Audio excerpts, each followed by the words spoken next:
नमस्कार दोस्तों, इस वीडियो हम बायोलॉजी का एक शानदार सा मॉक टेस्ट करने वाले हैं जिसमें टोटल 30 क्वेश्चन होंगे। अपना स्कोर जरूर बताना है कि 30 नंबर में आपके कितने नंबर बने। ठीक है, ये अभी हाल ही में आरआरबी ग्रुप डी के एग्जाम होने वाला, उसके लिए गोल्डन मॉक टेस्ट साबित होने वाला है। ऐसे ही अपने चैनल पर हम मॉक टेस्ट करते रहती हैं, ये एक रियल मॉक टेस्ट होने वाला है। तो अपना स्कोर कमेंट में जरूर बताना और वीडियो अच्छा लगे तो एक लाइक जरूर करना। हम चलते हैं बिना किसी देर के हमारे पहले क्वेश्चन की तरफ। हमारा पहला क्वेश्चन आ जाता है, मानव शरीर की सबसे बड़ी ग्रंथि कौन सी है? अग्न्याशय या थायराइड या फिर यकृत या फिर पिलिया। तो इसका राइट आंसर क्या हो जाएगा? ये इसका राइट आंसर हो जाएगा, ये यकृत हो जाएगा। ठीक है, अब अगला प्रश्न हमारा आ जाता है, डीएनए का पूर्ण रूप क्या है? D oxy ribo nucleic acid या फिर डाई न्यूक्लिक एसिड या फिर डाईऑक्सीबो न्यूक्लिक एसिड या फिर डबल न्यूक्लिक एसिड। तो इसका राइट आंसर बताएंगे क्या हो जाएगा? इसका राइट आंसर हो जाएगा D oxy ribo nucleic acid. ठीक है, अब हमारा अगला प्रश्न आ जाता है, विटामिन के का मुख्य कार्य क्या है? दृष्टि बढ़ाना या फिर हड्डियां मजबूत करना या फिर रक्त का थक्का जमाना या फिर ऊर्जा देना। इसका राइट आंसर बताएं क्या हो जाएगा? इसका राइट आंसर हो जाएगा रक्त का थक्का जमाना। ये सब जानते हैं। अब चलते हैं अगले पिंक तरफ।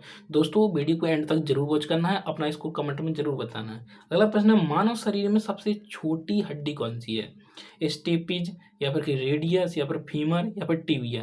तो इसका राइट आंसर क्या हो जाएगा? सबसे छोटी स्टेपिज, जो कि कहाँ होती है? ये कान में होती है, कान में। ठीक है, अब चलते हैं अगले पेज तरफ। अगला प्रश्न है, लाल रक्त कणिकाओं यानी आरबीसी का जीवन काल लगभग कितना होता है? 60 दिन, 120 दिन, 90 दिन या फिर 180 दिन। इसका राइट आंसर क्या हो जाएगा? इसका राइट आंसर हो जाएगा 120 दिन। अगला प्रश्न हमारा, मलेरिया किस परजीवी के कारण होता है? एमो एमोबा या फिर कि ट्राइफेनोसोमा या फिर कि प्लाज्मोडियम या फिर कि लेशमेनिया। तो इसका राइट आंसर बताएं क्या हो जाएगा? इसका राइट आंसर हो जाएगा प्लाज्मोडियम। ठीक है, अब चलते हैं अगले प्रश्न तरफ। हमारा अगला प्रश्न आ जाता है, कोशिका का नियंत्रण केंद्र किसे कहा जाता है? माइटोकॉन्ड्रिया, राइबोसोम या फिर नाभिक या फिर गोल्जी बॉडी। इसका राइट आंसर क्या हो जाएगा? इसका राइट आंसर हो जाएगा नाभिक। ठीक है, अगला प्रश्न है, पौधों में जल का परिवहन किस ऊतक द्वारा होता है? फिलोएम, एपिडर्मस या फिर जाइलम या फिर कॉर्टिक्स। इसका राइट आंसर क्या हो जाएगा? इसका राइट आंसर हो जाएगा जाइलम। ठीक है, अगला प्रश्न आ जाता है, एटीपी का निर्माण मुख्यतः कहाँ होता है? राइबोसोम में, नाभिक में या फिर माइटोकॉन्ड्रिया में या फिर लाइसोसोम में। इसका राइट आंसर बताएंगे क्या होगा? इसका राइट आंसर हो जाएगा माइटोकॉन्ड्रिया। ठीक है, एटीपी का फुल फॉर्म बताना एडेनोसिन ट्राइफॉस्फेट होता है। ठीक है, अब चलते हैं अगले प्रश्न तरफ। हमारा अगला प्रश्न आ जाता है, लाइकिन किन दो जीवों का सहजीवी संबंध है? कवक और शैवाल का या फिर कवक और वायरस का या फिर कि शैवाल और बैक्टीरिया का या फिर बैक्टीरिया और कवक का। इसका राइट आंसर बताएंगे। इसका राइट आंसर क्या हो जाएगा? ये कवक और शैवाल हो जाएगा। ठीक है, कवक और शैवाल। अब अगला प्रश्न है, विटामिन B12 यानी विटामिन B12 में कौन सी धातु पाई जाती है? आयरन, कैल्शियम, कोबाल्ट या फिर मैग्नीशियम। तो इसका राइट आंसर तो सब जानते हैं क्या हो जाएगा? ये इसका राइट आंसर हो जाएगा कोबाल्ट धातु पाई जाती है विटामिन B12 में, आपको ध्यान करना है। अगला प्रश्न है, इंसुलिन का स्राव किस ग्रंथि से होता है? थायराइड, पिट्यूटरी, अग्न्याशय या फिर एड्रिनल ग्रंथि। इसका राइट आंसर क्या हो जाएगा? ये हो जाएगा अग्न्याशय। ठीक है, अब चलते हैं अगले पेज तरफ। हमारा अगला प्रश्न आ जाता है, मनुष्य में गुणसूत्रों की कुल संख्या कितनी होती है? 44, 48 या फिर 46 या फिर 23।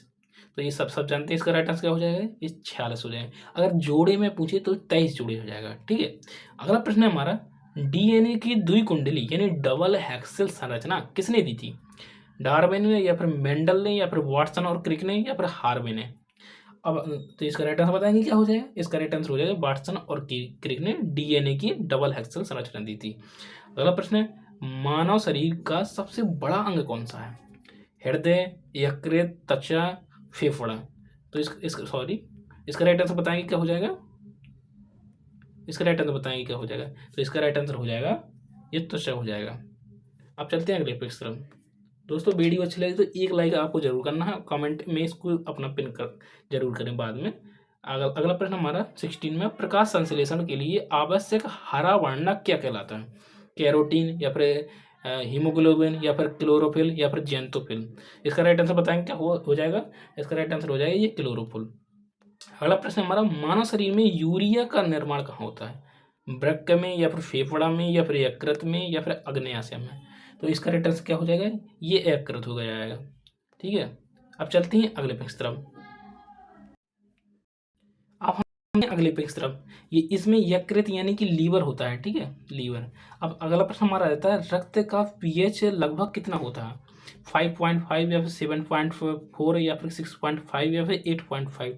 इसका राइट आंसर क्या हो जाएगा, ये हो जाएगा 7.5 होता है रक्त का पीएच, यानी कि थोड़ा सा वेस्ट होता, मतलब क्षारीय टाइप का होता है, ठीक है।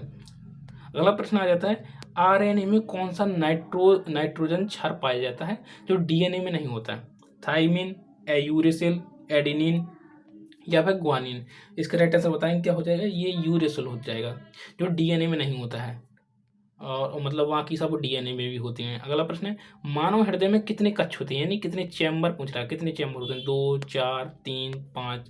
तो बताएंगे इसका जवाब क्या हो जाएगा, ये 4 चैम्बर होते हैं, यानी 4 कक्ष होते हैं मानव हृदय में। अगला प्रश्न है मेंडल ने अपने प्रयोग किस पौधे पर किए थे, चना, गेहूं, मटर या फिर सरसों।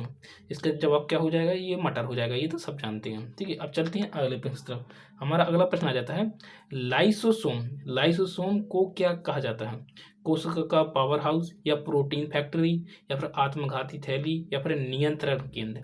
तो इसका राइट आंसर क्या हो जाएगा, ये हो जाएगा आत्मघाती थैली। लाइसोसोम को क्या कहते हैं, आत्मघाती थैली। अब अगला प्रश्न हमारा आ जाता है शरीर में ऑक्सीजन का परिवहन कौन करता है, प्लेटलेट्स, प्लाज्मा या फिर हीमोग्लोबिन या लिम्फोसाइट होती हैं। तो इसका जवाब क्या हो जाएगा, इसका जवाब हो जाएगा ये हीमोग्लोबिन। अब हम चलते हैं अगले प्रश्न की तरफ। अगला प्रश्न हमारा आ जाता है मनुष्य का सार्वभौमिक रक्तदाता कौन सा रक्त समूह होता है, ए या फिर ए बी या फिर बी या फिर ओ। इसका राइट आंसर क्या हो जाएगा, इसका राइट आंसर हो जाएगा ये हो जाएगा ओ हो जाएगा, सार्वभौमिक जो रक्तदाता होता है। और सार्वभौमिक ग्राही की बात करें तो ए भी हो जाएगा। अब आप चलते हैं अगले प्रश्न की तरफ। हमारा अगला प्रश्न आ जाता है प्रकाश संश्लेषण के दौरान कौन सी गैस निकलती है, कार्बन डाइऑक्साइड या फिर नाइट्रोजन या फिर ऑक्सीजन या फिर हाइड्रोजन। ये निकलने की बात कर रहा है, प्रकाश संश्लेषण के दौरान कौन सी गैस निकलती है। तो क्या हो जाएगा, ये ऑक्सीजन निकलती है, यानी कि जो कार्बन डाइऑक्साइड एब्जॉर्ब करता है और ऑक्सीजन को रिलीज करता है। अगला प्रश्न है मनुष्य में सबसे लंबी हड्डी कौन सी है। तो बताएंगे सबसे लंबी हड्डी कौन सी है, ह्यूमेरस या फिर टिबिया या फिर फीमर या फिर अल्ना। तो इसका राइट आंसर क्या हो जाएगा, ये हो जाएगा फीमर, सबसे लंबी जो कि जांग में होती है। अगला प्रश्न है पेनिसिलिन की खोज किसने की थी, एडवर्ड जेनर ने या फिर लुई पास्चर या फिर अलेक्जेंडर फ्लेमिंग ने या फिर रॉबर्ट कोच ने। इसका जवाब क्या हो जाएगा, ये हो जाएगा अलेक्जेंडर फ्लेमिंग ने की थी पेनिसिलिन की खोज। अब चलते हैं अगले प्रश्न तरफ। इसके बाद आपको स्कोर अपना कमेंट में जरूर बताना है। 30 क्वेश्चन खत्म होने के बाद वीडियो अच्छे लगे तो एक लाइक जरूर करना है। अगला प्रश्न है कोष का सिद्धांत किसने दिया था, स्लाइडन और स्वान ने या फिर मेंडल ने या फिर डार्विन ने या फिर वॉटसन ने।